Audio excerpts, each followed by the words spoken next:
Start by downloading and installing Node.js. The link is in the description. During installation, use the default options.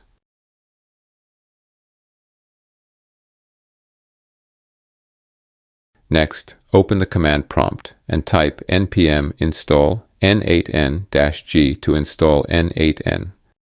The installation may take some time, so be patient and wait until it finishes. When the first installation phase is complete, type n8n to finish the installation. Once done, you'll see a message saying, press O to open in browser.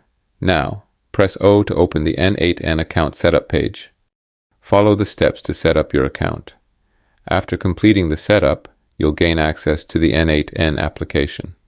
However, you're not completely done yet. You'll need to run an update before starting to use the application. To run the update, type npm update-g n8n. Be patient and wait for the update to finish. After the update is complete, type n8n. Then press O to start the application in your web browser. Now that you've reached the end of the video, please consider subscribing and liking it.